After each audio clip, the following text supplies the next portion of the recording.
UP में SIR के 98 से 99% फॉर्म बांट दिए गए हैं। अब तक लगभग 50% फॉर्म कलेक्ट भी कर लिए गए हैं। कलेक्ट किए हुए फॉर्म में से 5 करोड़ से अधिक फॉर्म डिजिटलाइज करके अपलोड कर दिए गए हैं। डबल वोटर आईडी कार्ड वाले नाम जहां भी मिलेंगे उनमें एक नाम कटेंगे। जो वोटर अपने एड्रेस पर नहीं मिलेंगे या जो फॉर्म भरकर जमा नहीं करेंगे उनके नाम भी वोटर लिस्ट से हटेंगे। एसआईआर का बाकी काम स्मूथ चल रहा है, चाहे शहर हो या गांव।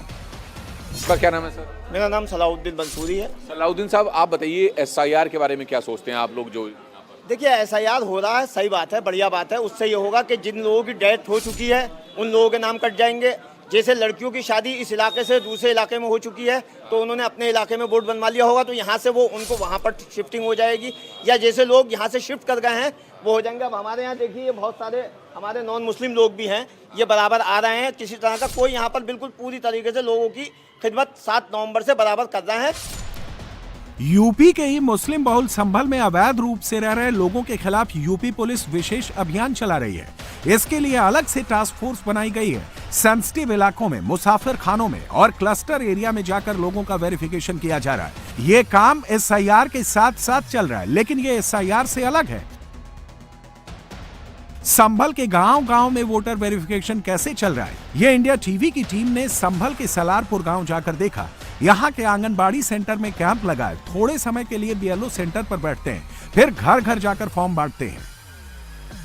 इस वक्त हम सलारपुर गांव में मौजूद हैं, संभल जिले के, और यहाँ पर आप देखें तो जो बीएलओ हैं वो इस तरह से घर घर जाकर एसआईआर को इम्प्लीमेंट कर रहे हैं और लोगों को जो है वो गणना प्रपत्र यानी कि जो चुनाव आयोग का फॉर्म है एसआईआर में शामिल होने के लिए वो दे रहे हैं, और उसके साथ साथ उनसे भरवाने के बाद जो है घर जाकर उनसे कलेक्ट भी कर रहे हैं। तो यहाँ पर सलारपुर गांव में जो है मास लेवल पर ये पूरा अभियान जो है वो चलाया जा रहा है। दरअसल जो जिला प्रशासन है उसका आंकड़ा है कि तकरीबन 34% से ज़्यादा जो है वो डिजिटलाइजेशन जो है वो एसआईआर के थ्रू किया जा चुका है। यानी एसआईआर का जो पहला चरण है उस पहले चरण का फर्स्ट फेज जो है वो 30 नवंबर तक कंप्लीट कर दिया जाएगा, और उसके बाद फरवरी तक जो है ये पूरा जो एसआईआर का एक चरण है वो कंप्लीट हो जाएगा। और यहाँ पर आप देखें तो घरों में जाकर इस तरह से बीएलओ पहले फॉर्म देते हैं, उसके कुछ एक दिन बाद जो है 2-3 दिन बाद जो है वापस उनके घर आते हैं, उनसे फॉर्म लेते हैं वापस भरा हुआ, और अगर बावजूद इसके इन्हें कोई दिक्कत है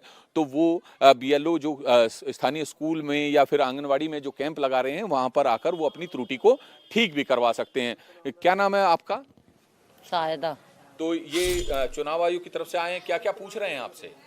फॉर्म दिया है कोई? है? क्या नाम है आपका? इस्लाम। तो चुनाव आयोग की तरफ से बीएलओ आए हैं, क्या कहा है, क्या बात हुई? ये पैन कार्ड मांगा, पहचान पत्र, हाँ। आधार कार्ड की फोटो कॉपी तो हमने रख ली है। हाँ। और नाम पूजा हमारे पिता का। हाँ। हमारा नाम पूजा है। हाँ। और हमारी अम्मी है। हाँ। इनकी मम्मी का नाम पूजा है। हाँ। और पापा का इनकी। अच्छा, डिटेल पूछा है जी। तो कोई दिक्कत आप लोगों को? नहीं, कोई दिक्कत नहीं है। ये तो होने चाहिए क्योंकि सबके लिए है ये। हाँ। जो फर्जी वोटर्स हैं वो बाहर हो फर्जी वोटर हैं वो बाहर हो जाएंगे। हाँ। जो अपने इंडिया के उनके हो जाएंगे। एसआईआर एक है। वोटर वेरिफिकेशन का जो प्रोसेस यूपी में चल रहा है वही पश्चिम बंगाल के बीएलओ को बताया गया है। बंगाल के बीएलओ ममता सरकार के मुलाजिम हैं, वो राज्य सरकार के निर्देशों पर काम कर रहे हैं। बीएलओ के सुपरवाइजर्स भी ममता सरकार के अंडर में हैं। फिर भी दीदी कहती हैं कि एसआईआर में गलत हो रहा है। एसआईआर के खिलाफ ममता 3 पदयात्रा निकाल चुकी हैं। अब दीदी का दावा है कि एसआईआर के बहाने मोदी सरकार बंगाल में एनआरसी लागू करना चाहती है। बीजेपी बीएलओ पर दबाव बना रही है जिससे वो खुदकुशी कर रहे हैं। क्या जरूरत था इतना जल्दी इसको ऐसे करना? अगर हर खुश बैठिया है तो बीजेपी क्या साधु है, संत है?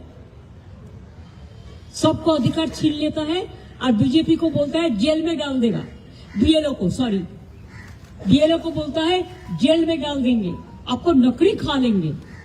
आपका नौकरी कितना दिन रहेगा, पहले आप बचाओ। ममता ये सब क्यों कह रही हैं, समझना मुश्किल नहीं है। बीजेपी ने बंगाल में एसआईआर को घुसपैठिया निकालो अभियान बना लिया तो ममता ने मुसलमानों को खुश करने के लिए एसआईआर का विरोध करना शुरू कर दिया। मुसलमानों को खुश करने की इसी कवायद में ममता के मुस्लिम विधायक हुमायूं कबीर कहते हैं कि वो मुर्शिदाबाद में बाबरी मस्जिद बनवाएंगे। बाबरी मस्जिद का शिलान्यास होगी 6 दिसंबर। स्टेट का मेरा नेता सब लोग को संहति दिवस भी उद्यापन होगी।